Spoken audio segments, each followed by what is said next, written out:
Okay, hello everyone. All right, so in the last video we saw the less than relational operator, right? Now there are other relational operators that we can use to form, or we can use to create our Boolean expressions in our if statements. And so in this video, I want us to take a look at the rest of them and how to use them. All right, so let's create our structure of the our if statement structure, right? So an if keyword, two parentheses, and then our two curly braces to surround our code that's going to run if our Boolean expression results to true. So in the last video we used a less than sign. We saw something like if 2 is less than 3, right? Then let's do what in the curly braces system.out.println. Let's print out the string correct. All right. So this is our Boolean expression. The only time that the content in the curly braces execute is only when our Boolean expression results to true. Okay, if it results to false, then nothing happens. The content inside the curly braces are not executed, all right? And then anything after the if statement, okay, is executed. All right, so we also have the greater than sign, all right? It's just the same thing, it's just sign flipped, greater than sign. So if 2 is greater than 3, which we know that is false, so basically the Boolean expression is going to result to false. And we know that if the Boolean expression results to false, then nothing in the curly braces are executed, right? Or is executed. Okay, so let's look at the other ones. So we've seen the less than, we've seen the greater than sign. Another Boolean expression is the greater than or equal to. Okay, greater than or equal to. And the way you write it is greater than or equal to this way, together. Don't separate it with a space. They're together, okay? This is one operator. If you separate it, you're kind of making them separate, okay? And you're going to get an error. All right, so all you're saying with this is if 2, okay, is either equal to 3 or greater than 3. Okay, is first of all you're asking two questions. If any of them is true, if at least one of them is true, then this whole Boolean expression is going to result to true. So first of all, is 2 greater than 3? No. Is 2 equal to 3? No. So that means this line of code is not going to be executed. All right. One of these conditions has to be true. What's on the left has to be either greater than or equal to 3. Because none of them is true, this line of code is not going to be executed. So when I compile this and I run it, we can see that this line of code is not executed because the Boolean expression resulted to false. The only time the line or the lines of code in the curly braces are executed or is executed is when the Boolean expression results to true. All right, it's the same way we have less than or equal to, right? So all you're asking is 2, first of all, less than 3? Yes, it's less than 3. As long as one of those two questions is correct, right? So this whole Boolean expression is going to result to true, right? All the if statement requires here in these two parentheses is either true or false. You can put anything there, but it has to result to either true or false, right? So if 2 is less than or equal to 3, then it's going to display this message. We know 2 is less than, right? We know 2 is not equal to 3, but we know 2 is less than 3. So because 2 is less than 3, it's going to display this message. So when I compile this and I run it, we can see that it's displaying the statement correct. All right. So we've seen less than, greater than, less than or equal to, greater than or equal to. All right. Another very important relational operator is the equality operator, or you can call it the comparison operator. And it's basically written this way, or basically typed this way, with two equal signs. And all you're asking is what's on the left the same as what's on the right? It's what's on the left equal to what's on the right. Okay, it's what's on the left equivalent to what's on the right. You're kind of asking a question. Remember, anything in the parentheses over here has to result to either true or false, nothing else.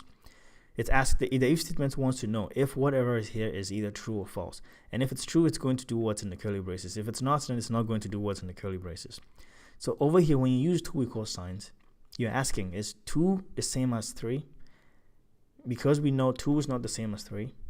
When I compile this and I run it, this is not executed.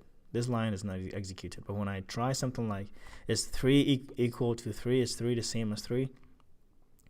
Compile this and I run, it says correct. Because what's on the left is equal to what's on the right. But one thing you can get confused is changing these two equal signs to one equal signs, because this reads well, right? It reads as 3 equal to 3, but remember, when we are creating our variables, when we are declaring our variables and initializing them, we use one equal sign, right? So we can create a variable like int, call it number, and then remember we initialize it with one equal sign, and I can use, let's say, the value 3 in there. So when you try to do this, you are not comparing, you're not asking if what's on the left is equal to what's on the right. What you're trying to do over here is you're asking, or you're creating your if statements this way. You're kind of asking this question: if you're able to assign what's on the right to what's on the left, right, then that means this Boolean expression results to true. If you're not able to assign what's on the right to what's on the left, then that means this Boolean expression results to false. That's what you're asking over here. If you use one equal sign, you're trying to assign.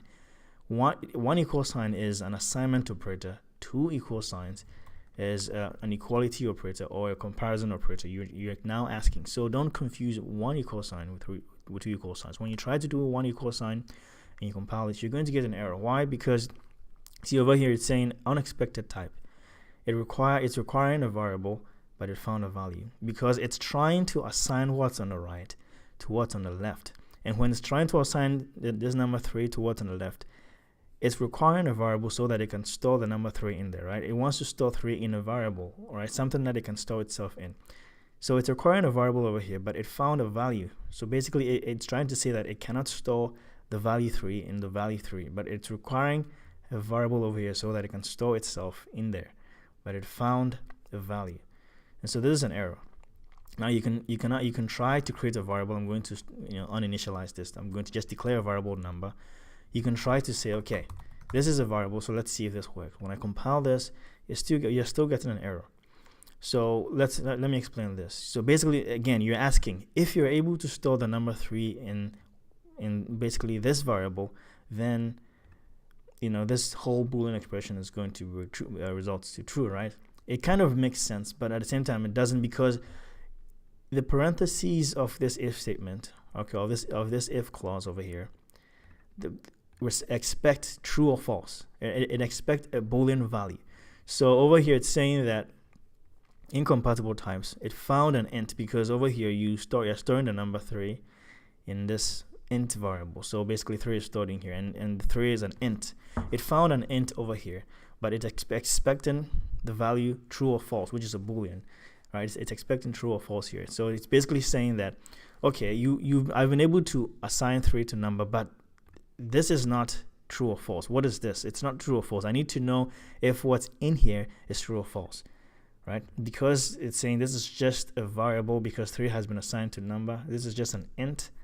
It found an int, but it's requiring a Boolean so that it can determine whether or not to display this string, right? So use the double equal sign to represent your equality operator or your comparison operator, right? So again, something like this: 5 is equal to 5. If 5 is equal to 5, then display the message. Other than that, just skip it. So compile, run, and it says correct. All right. So this is how to check to see if something is equal to something. What's on the left is equal to what's on the right. There's a way to check. It's a way to check if what's on the left is not equal to what's on the right. And the way you do that, that's another relational operator, is with an exclamation sign and equal sign. So this is saying not equals. This means is what's on the left equal to what's on the right.